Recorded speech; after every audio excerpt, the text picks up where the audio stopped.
primeiro dia da Mirella na faculdade e ela finalmente conseguiu passar pela peneira do vestibular, que a gente sabe como é difícil atravessar. Quando a Mirella entra na sala de aula e se depara com aquela multidão de rostos, é impossível não reparar num detalhe que de cara já diferencia ela e os seus colegas. O que ela enxerga é uma multidão de rostos masculinos.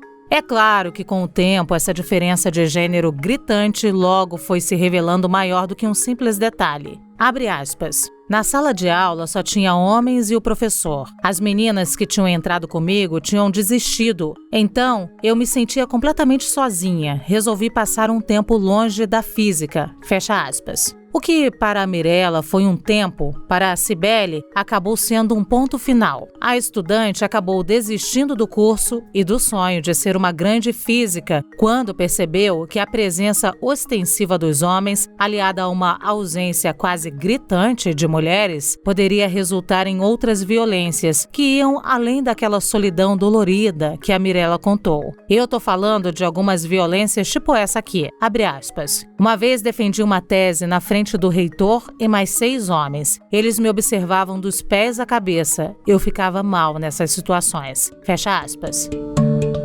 A história da Mirella e da Cibele foram contadas na dissertação de mestrado Gênero e Educação Superior, um estudo sobre as mulheres na física, escrita pela Valquíria Gila de Amorim, da Universidade Federal da Paraíba. Logo no resumo da dissertação, a autora cravou uma frase certeira quando escreveu que algumas desistem e outras resistem, e as que resistem, para serem aceitas e reconhecidas, sentem-se pressionadas a destacar-se mais do que os homens. A Valquíria está falando da Mirella, da Cibele e das outras estudantes de física que ela entrevistou para a pesquisa, mas a conclusão também cabe para uma imensidão de mulheres que escolheram ser cientistas no Brasil. Eu sou Luciana Barreto e é sobre essas mulheres que a gente fala neste episódio do Entre Vozes. Eu comecei essa conversa contando um pedacinho da trajetória de 2 graduandas em física, mas para explicar por que a Cibele e a Mirella encontraram uma sala cheia de homens e quase vazia de mulheres logo no primeiro dia de aula da faculdade, a gente precisa voltar um pouco essa fita.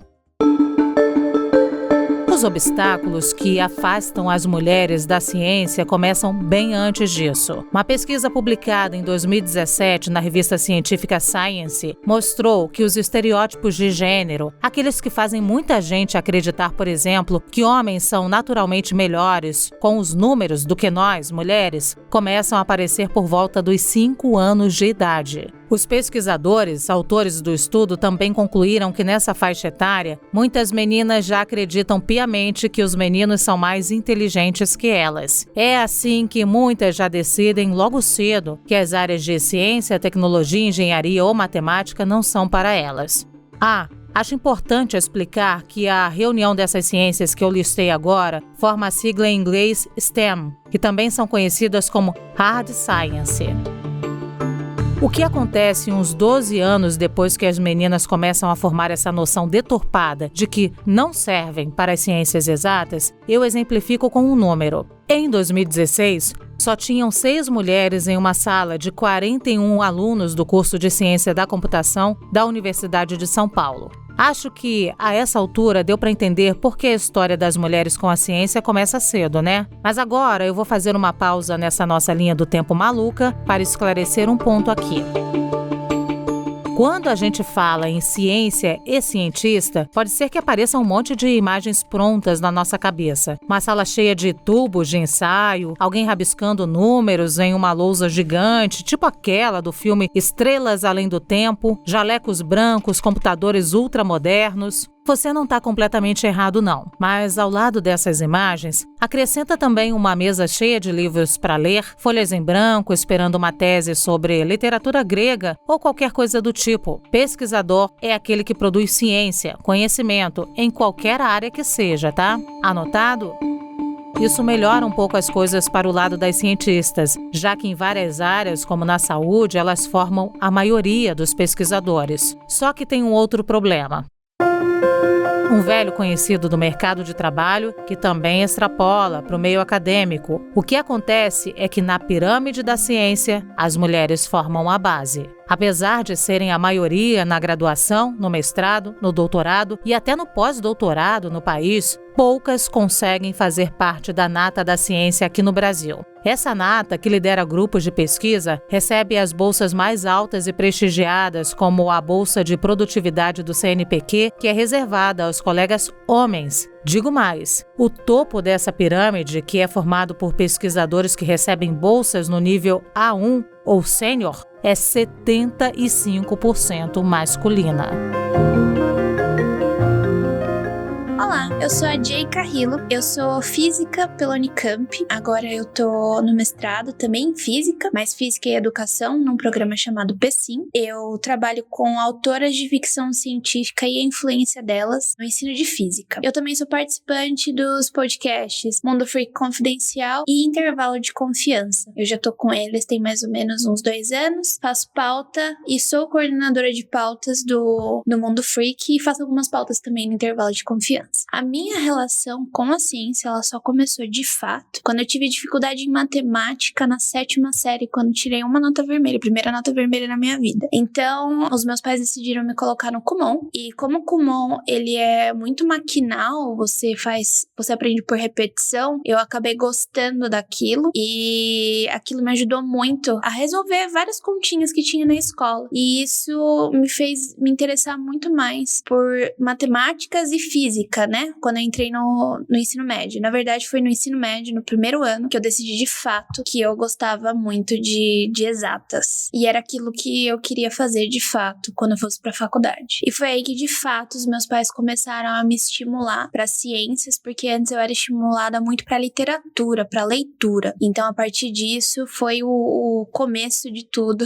pra eu gostar muito de ciências exatas. Pensando dessa forma, eu nunca tive problema de estereótipo de gênero, porque os meus pais foram pessoas que não foram pra faculdade, por exemplo. Então, sempre foi estipulado pra mim que o que eu quisesse fazer, se eu trabalhasse o suficiente, fosse dedicada, eu conseguiria fazer. Eu acho que eu enfrentei esse problema de gênero quando eu entrei na faculdade de fato, e isso foi tão permanente pra mim e formou tanto meu caráter e a pessoa que eu sou hoje, que hoje é o que eu pesquiso. Eu pesquiso gênero dentro da física, dentro da sala de aula de física, e qual é a influência da não representatividade que nós mulheres não temos, né, dentro da sala de aula. Qual é a influência para a formação de novas cientistas? Será que isso tem um grande impacto na formação de físicas, químicas e garotas que vão para biologia, por exemplo? Eu acho que tem, por isso que eu fiz, né, o projetinho para entrar, justamente pelo fato de eu ter passado por tantos problemas de gênero dentro da física, tanto que eu achei que eu não seria capaz de terminar minha faculdade, porque eu fui condicionada a acreditar que se a física não fosse fácil o suficiente pra mim, o meu lugar não era ali. Com certeza, eu espero uma academia mais inclusiva, não só para as mulheres, mas também como mulheres trans, como mães, independente de qual mãe seja, porque existem muitas dificuldades, não só sociais, estabelecidas para nós, né, que precisa ser modificado dentro da academia, que há muito tempo não é modificado. A gente tá com esse jeitinho que a academia é há muito tempo, e estamos em novos tempos, as coisas precisam mudar. Estamos com pessoas que elas têm outras responsabilidades além da academia, sendo que a academia paga muito pouco pra gente. Então, eu espero de verdade que pesquisas como a minha, por exemplo, tenha o intuito de mudar um pouco desde a escola. A partir da escola, a gente já consegue introduzir mais garotas, no meu caso, eu falo no meu caso, né, dentro das exatas, como a física, que a gente não tem um percentual muito grande de mulheres, sendo que dentro da nossa sala de aula, 52% dela é composta por meninas. Então, eu acho que é isso. Queria muito agradecer pelo convite e queria deixar para quem estiver aí ouvindo que se você tem uma garota em casa, uma vizinha, sua irmã, quem quer que seja, e você tem a oportunidade de mostrar um pouco sobre a visão, o mundo das exatas para ela e conseguir influenciá-la, nem que seja um pouquinho por filmes, livros, por favor, faça. Isso é muito significativo pra gente lá na frente. Se você acompanhou episódios anteriores do Entre Vozes, como o do trabalho doméstico não remunerado, masculinidade e vieses do mercado de trabalho, talvez as peças desse quebra-cabeça já estejam se encaixando. Primeiro, as mulheres são naturalmente desincentivadas a algumas áreas da pesquisa. Os estereótipos de masculinidade e, por que não, de feminilidade, ensina que nós não servimos para pesquisar sobre alguns assuntos. Se furarmos essa bolha e ainda assim virarmos cientistas, precisamos carregar um fardo 2, 3 vezes mais pesado o que o de nossos pares masculinos. Uma pesquisa da rede Parenting Science de 2017 entrevistou mais de 1.000 docentes e pesquisadoras brasileiras que também são mães, e mais de 80% delas responderam que a maternidade teve um impacto muito negativo sobre suas carreiras na ciência. Não é difícil concluir que a sobrecarga atrapalha as mulheres na ciência, mas é aí que entra um dado muito interessante e até surpreendente publicado pela Organização dos Estados Ibero-Americanos. A organização fez um levantamento entre 2014 e 2017 e concluiu que 72% dos artigos publicados aqui no Brasil são assinados por mulheres. Mas se apesar desse bocado de dificuldades, as mulheres cientistas ainda conseguem produzir mais artigos científicos do que os homens, por que elas não recebem o mesmo reconhecimento que eles?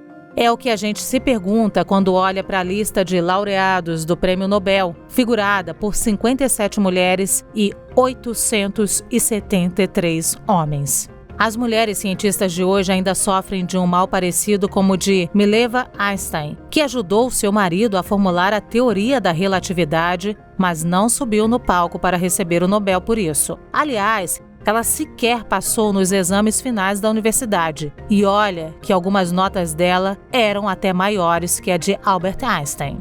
O nome disso é machismo.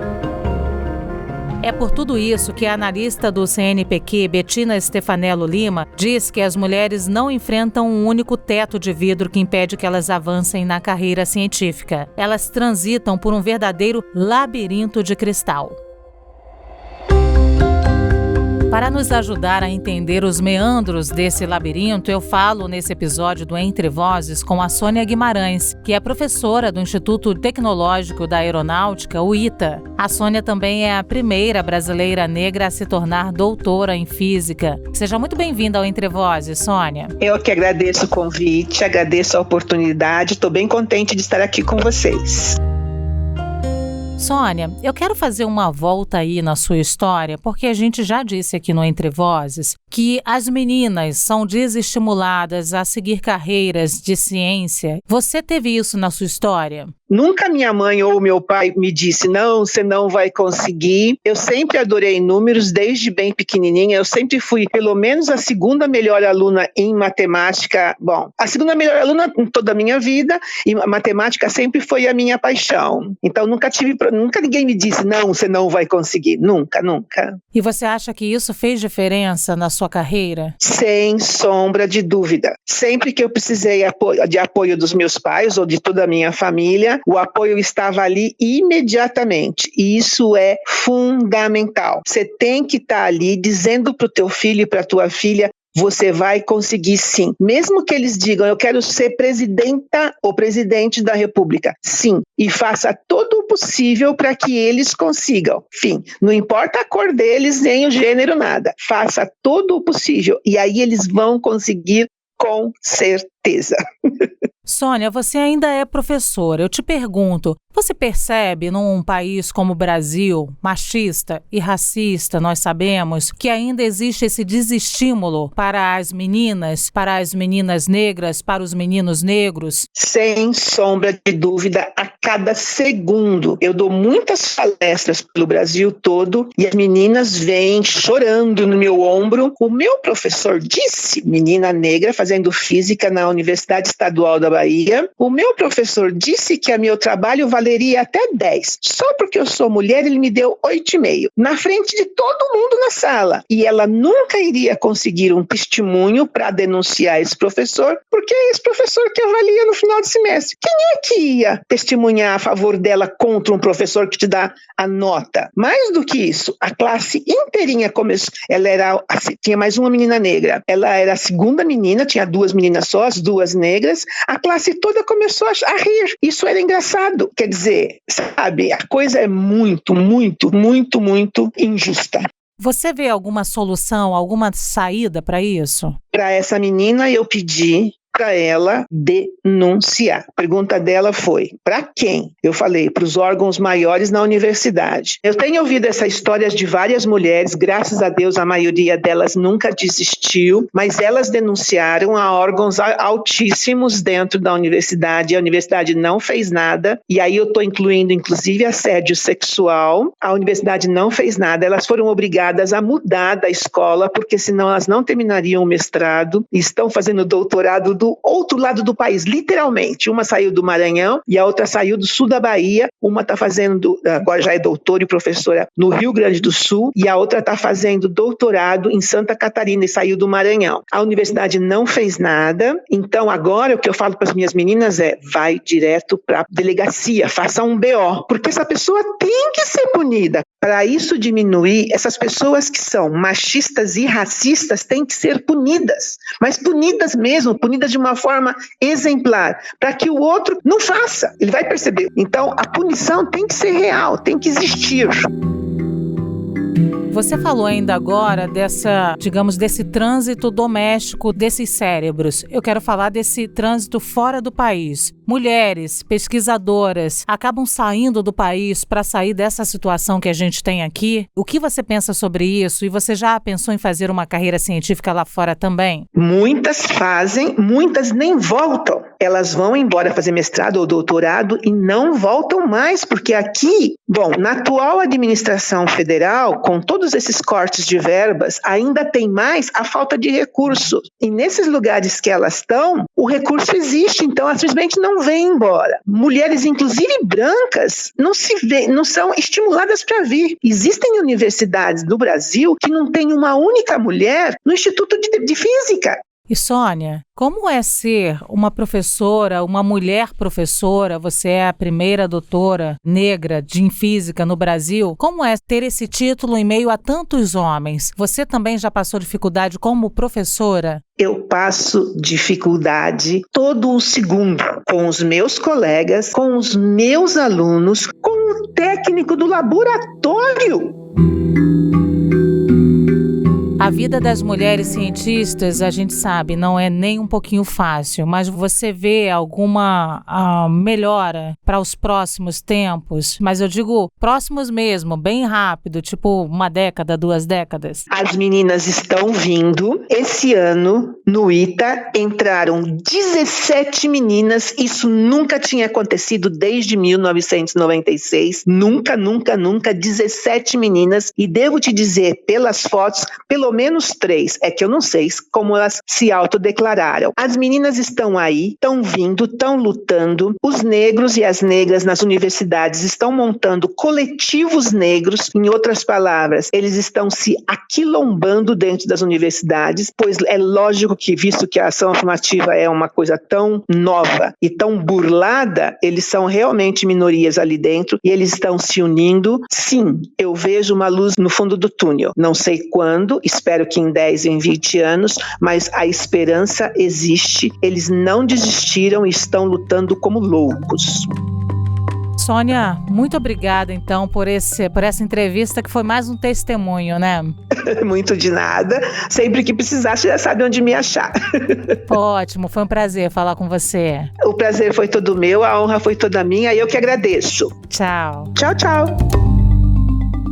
E eu também converso com a Natália Machado Tavares, que é pesquisadora em saúde pública no Instituto Gonçalo Muniz, da Fiocruz, na Bahia. Seja muito bem-vinda, Natália. Eu que agradeço o convite por poder estar aqui debatendo esse tema tão relevante, que são as meninas e as mulheres na ciência. Eu que agradeço pelo espaço. Eu mencionei agora há pouco que as mulheres são as que mais assinam artigos científicos no Brasil. É um avanço, sem dúvidas, mas também nos faz refletir sobre a lógica de produção científica no Brasil, que é muito calcada nessa maratona de produzir artigo. Isso acaba afetando negativamente as mulheres também, especialmente aquelas que são mães?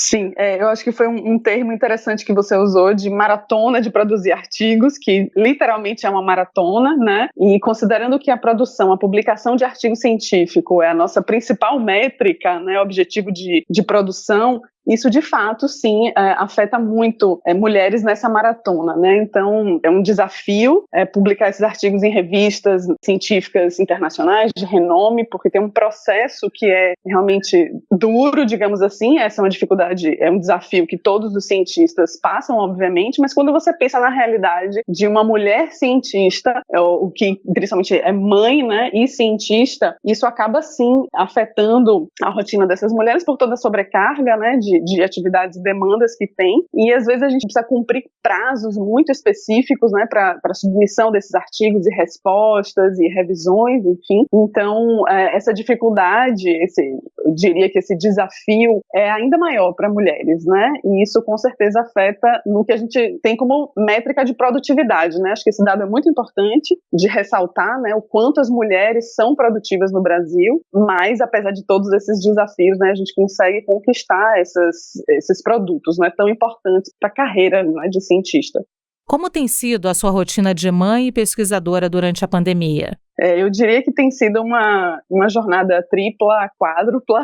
Além de mãe, eu estou gestante nesse momento, então estou com 7 meses de gestação, e tem sido mais um desafio, né? Então, com as escolas fechadas por conta da pandemia, com o filho pequeno em casa e atuando, né, em projetos de pesquisas com Covid, que tem uma urgência, né, de serem concluídos, então isso tudo se soma à sobrecarga que a gente já vive, né? Então, tem sido, de fato, aproveitar para trabalhar na madrugada. Eu tenho dormido muito menos do que eu gostaria, mas sigo firme, sabendo que a gente está fazendo um bom trabalho, né, e ajudando a elucidar e resolver questões tão importantes, né, nessa emergência de saúde pública que a gente está vivendo agora.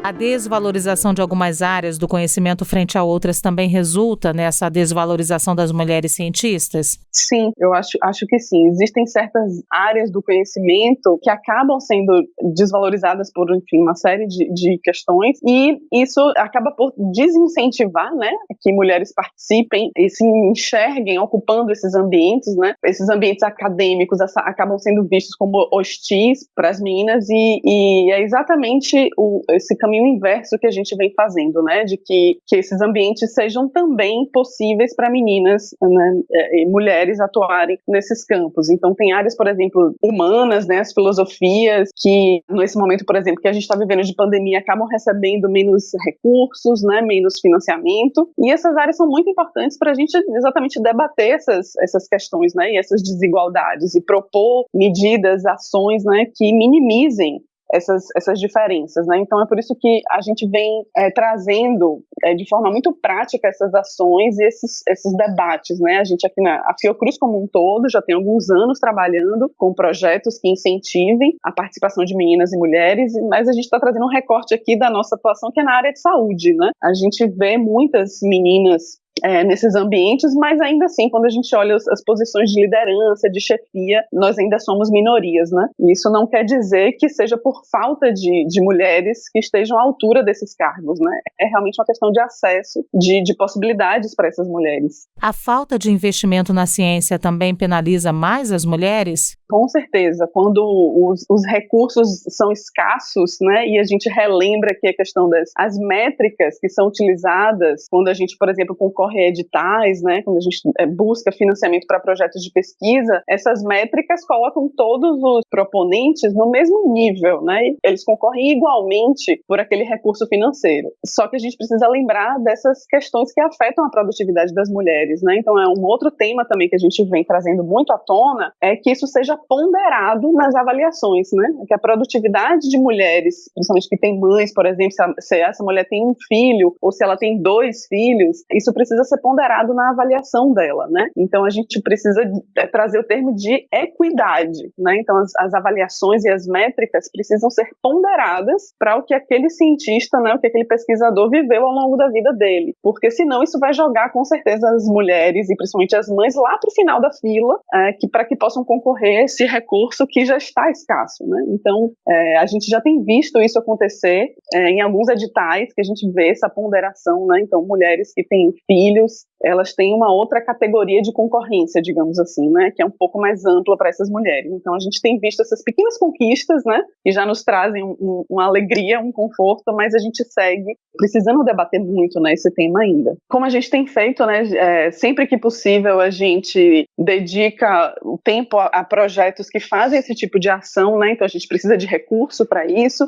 pensar em editais especificamente para esse recorte, né, a gente já vê algumas premiações que são específicas para as mulheres, por exemplo, né? Então essas ações é que de fato vão minimizar essas diferenças, né? Oportunizar essas mulheres que elas possam concorrer no nível que de fato elas estão, né? Sem precisar competir, por exemplo, com homens que sequer passam por isso, né? Pela vida deles, então não tem essa influência sobre a sua produtividade, entende? Então, felizmente a gente já conseguiu, né, algumas dessas conquistas, mas a gente ainda tem um longo caminho, né, para conquistar. Se você chegou até esse ponto do episódio, talvez esteja pensando que a coisa tá mesmo feia para o lado das nossas cientistas, que não tem mais jeito e que se nada mudou até aqui, não muda mais. Eu preciso concordar com você que o cenário hoje não é dos melhores, mas também tenho que te contar que as coisas mudaram muito lá de 1903, quando a Marie Curie se tornou a primeira mulher a ganhar um Nobel, até os dias de hoje. Isso aí a gente consegue constatar olhando para a própria cronologia do Nobel. Durante quase um século, de 1903 a 1995, só 11 mulheres tinham sido laureadas com algum Nobel ligado à pesquisa científica. Já quando a gente olha de 2003 para cá, menos de 20 anos, foram 12 mulheres premiadas. É como se fosse 100 anos em 2 décadas. A gente pode atribuir isso a várias mudanças estruturais na nossa sociedade, mas aqui, no Entre Vozes, também gostamos de valorizar o trabalho de Formiguinha, até porque acreditamos que ele também tem potencial de promover grandes mudanças. Por isso, eu quero encerrar este episódio contando sobre algumas iniciativas que apoiam a entrada e a permanência de mulheres na ciência. O projeto de extensão Meninas na Ciência é um exemplo disso. As professoras Carolina Brito e Daniela Pavani, que dão aula na Universidade Federal do Rio Grande do Sul, resolveram promover oficinas e debates em escolas públicas de Porto Alegre e já conseguiram despertar o gostinho pela ciência em muitas meninas. Meu nome é Carolina Brito, eu sou professora de Física na Universidade Federal do Rio Grande do Sul. Eu faço pesquisa na área de Mecânica e Estatística e trabalho muito com o pilar da universidade, que é o pilar da extensão, né? Eu tenho um projeto chamado Meninas na Ciência, que visa atrair mulheres para carreiras de exatas e tecnológicas e também manter as mulheres nas carreiras, porque isso é um problema, né? A gente sabe que as mulheres vão perdendo espaço no decorrer da carreira. E eu também tenho um projeto de extensão chamado Fronteiras da Ciência, que é um podcast de divulgação científica que está da 12ª temporada, né? Então a gente entrevista pessoas das áreas, assim, das mais diversas áreas de ciência. Então, o Meninas da Ciência, ele surgiu com base em 3 dados estatísticos. O primeiro é que no Brasil tem muito poucas pessoas formadas no que a gente chama de STEAM Field, né, que são as áreas relacionadas às ciências exatas e tecnológicas. Aqui eu incluo todas as engenharias, a física, a química, a matemática e a ciência da computação. Então, notem que é bastante curso incluído e se a gente for olhar os dados do INEP, o percentual de pessoas, o número de pessoas, né, formadas nessas áreas no Brasil, elas são um percentual de 3%. Então, assim, a gente vai numa festa que tem 100 pessoas, em média, a gente vai cruzar apenas 3 pessoas que são formadas nessas áreas. Isso é muito pouco. Então, o primeiro aspecto é assim, nós temos poucas pessoas formadas nessas áreas. Isso é um problema porque a gente acaba comprando tecnologia pronta em vez de agregar valor. Então, a observação número 1 é, faltam pessoas nessas áreas. A observação número 2 é assim, quando a gente olha para quem é o perfil formado, nós observamos que tem muito pouca diversidade. Em particular, diversidade de gênero, diversidade de raça nem se fala, mas assim, como o nosso papo aqui é gênero, normalmente as pessoas que se formam nessas áreas, em média, apenas 1/3 são mulheres. Então eu tinha lá, das 100 pessoas, 3 são formadas nessas áreas, só apenas uma é mulher. Só que o problema não acaba aí, o problema começa aí.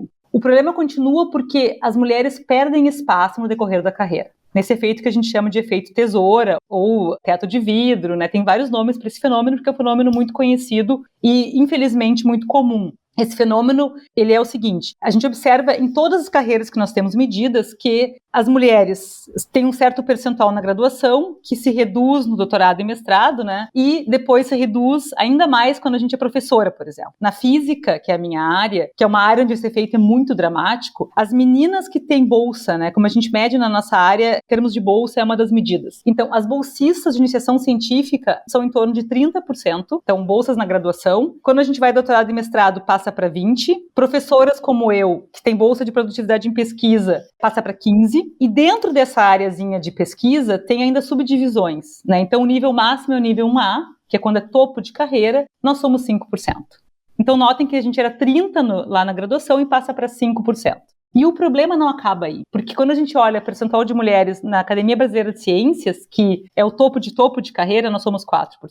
E quando a gente olha cargos que têm decisão de poder, como, por exemplo, o ministro de Ciência e Tecnologia, nós nunca tivemos uma mulher. Então, a gente percebe que essa questão ela vai se afunilando, né? No decorrer da carreira, a gente vai perdendo espaço, né? Então, o Meninas na Ciência surgiu para tentar criar ações que fossem eficientes para atrair as mulheres para essas áreas, já que a gente é só 1/3, né? Então, como é que a gente cria ações para atraí-las, conhecer essas áreas e se interessar por essas áreas, mas também para criar ações para tentar diminuir o efeito tesoura, porque não basta tu atrair, né? A gente tem que conseguir mantê-las. Então, o Meninas da Ciência surgiu no final de 2013 com esses objetivos. Foi criado pela minha colega Daniela Pavani, que ainda coordena o projeto junto comigo, e pelo professor Paulo Lima Júnior, que hoje em dia não trabalha mais no projeto, que ele se mudou para Brasília. E o projeto surgiu, então, com esse objetivo, e tem um ponto muito fundamental nesse projeto, que eu sempre gosto de salientar, que é o fato de que o projeto surgiu porque tinha um edital, né? Tinha financiamento público na época, era um financiamento do CNPq, com o Ministério da Educação, a Petrobras, que naquela época financiava um projeto científicos, e a Secretaria Pública para Mulheres, que naquela época existia, né? Então a gente nota que foi um projeto que já estava na cabeça dos docentes, da Daniela e do Paulo, mas que foi catalisado, né? Foi incentivado porque existia esse edital. E naquela época surgiram diversos projetos que ainda existem, né? Então aqui a gente nota que é um projeto que não aconteceu assim espontaneamente, né? Que a gente precisa ter estrutura para que essas coisas aconteçam. Nós temos diversas ações no projeto, né? Então, no começo, a nossa ideia era principalmente levar oficinas de ciências e sobre questões de gênero nas escolas. Então, nós íamos nas escolas, estou dizendo que nesse período de pandemia a gente não vai, né? Então, nós temos bolsistas, né, de graduação, de iniciação científica e de extensão, que são formadas por nós para discutir questões de gênero, questões de assédio, questões de mulheres na ciência, várias questões, e também sobre ciência, né? Então, nós temos oficinas, por exemplo, de mudanças climáticas, de física relacionada a instrumentos musicais, várias oficinas, observação do céu. Então, a gente vai nas escolas, fala sobre isso. Nós também temos uma ação onde a gente chama de Gurias Partiu URGS, onde a gente leva as meninas para a universidade. Tipicamente, são 5 encontros, assim, que a gente apresenta diferentes laboratórios, né? Não só ciência e tecnologia, mas outras áreas da ciência também, que a gente tem parceria com a paleontologia, com a genética. Nós temos também ações de disseminação do projeto. Então, por exemplo, nós organizamos um curso EAD sobre feminismos, que chama Feminismos, Algumas Verdades Inconvenientes. Então, eu e a Daniela, a gente dá muita palestra de divulgação, né, sobre essas áreas também. Mas a gente se deu conta também que não bastava a gente fazer ações, a gente tinha que entender o problema, né? Porque para poder criar ações eficientes, tem que entender o que está acontecendo. Então, a gente também faz pesquisa, né? A gente levanta dados e por isso também a gente acaba se envolvendo nessa área, porque é uma questão de sobrevivência do projeto. E mais recentemente a gente criou até um podcast, que é uma história que conta a história de uma mulher, que é a Carlota, onde a gente justamente relata tudo que a gente aprendeu ao longo desse tempo, né? Ou seja, por que as mulheres não vão? Os estereótipos de gênero. Então a Carlota é uma mulher que a gente conta desde a infância dela até ela se tornar uma professora. E esse projeto se chama A Ciência Como Ela É, a saga de Carlota, né? E a gente disponibilizou então em podcast, tem 10 episódios esse projeto. E também está associado a essa questão do Meninas na Ciência, que é de divulgar esse problema, né, de discutir as raízes do problema e discutir tudo isso com base em dado científico. Porque um dos motes do projeto é que a gente não acha que machismo existe, a gente não acha que sexismo existe, a gente não acha que racismo... A gente sabe porque a gente mede, né? A gente está baseado em evidências. Então, nós tiramos o debate do achismo para um debate científico.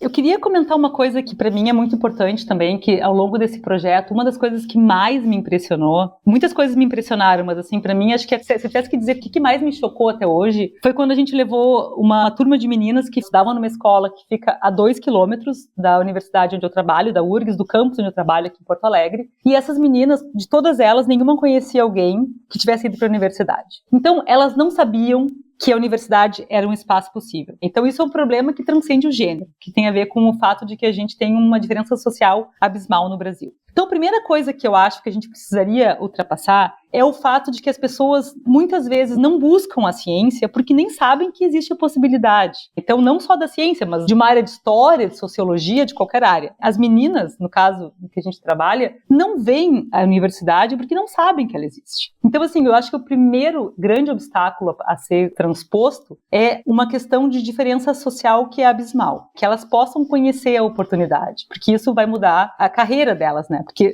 elas não têm oportunidade de carreira que nem sabem que a carreira existe. Elas não sabiam que a universidade era pública e gratuita. Então isso é um ponto importante. A outra coisa que eu imagino que deve acontecer no futuro, que a gente está observando uma mudança gradual, é que no passado, quando eu comecei esse projeto, né, que eu coordeno esse projeto faz 6 anos, 7 anos agora, esse era um não assunto no meio acadêmico. Então, trabalhar com gênero era uma questão de hobby, era uma bobagem, as pessoas não davam bola. Com o passar do tempo, isso tomou uma proporção. Então, hoje em dia, em congresso, a gente fala sobre isso, é um assunto nesse momento. Digamos assim, já é um tema, as pessoas prestam um pouquinho mais de atenção na equidade de gênero, e, sobretudo, o que eu gostaria que as meninas não vivessem é o que a gente chama das constantes picadinhas de mosquitos, né? Que são as pequenas microagressões do dia a dia, que a gente já mediu e a gente sabe que são as principais razões. Uma das principais razões para o abandono dessas carreiras é que o ambiente é muito masculino ainda, é muito machista ainda, né? Então, por exemplo, as meninas escutam muita piadinha, entre aspas, né? Assim, como, por exemplo, mulher só entra na universidade para arranjar marido, ciência não é coisa de mulher, a gente já mediu isso através de frases. A questão do man interrupting, né? Do man explaining, que significa que os homens interrompem muito mais as mulheres, né? Do que interrompem aos homens, às vezes explicando o trabalho delas mesmo para elas, né? Já aconteceu esse tipo de evento em uma conferência, né? Então, esse foi um caso clássico, onde o cara pergunta para a pesquisadora, vai tentar explicar para ela o artigo dela. Então, esse tipo de coisa que torna o ambiente tóxico para as meninas, isso é uma coisa que eu acharia muito importante que mudasse, porque é uma coisa que ainda é arraigada e banalizada. Ainda existe muito preconceito implícito, né? O viés inconsciente que a gente chama, e há artigos que medem que para a gente conseguir coordenar, controlar o viés inconsciente, é possível desde que isso se torne um problema real para nós. Ou seja, se a gente souber que tem viés inconsciente e que deve diminuí-lo, a gente consegue coordenar. Então isso é uma coisa que precisa acontecer, né, para que o ambiente, não só acadêmico, a academia é uma partezinha da sociedade, né, para que as mulheres tenham mais chance, né, de igual oportunidade que os homens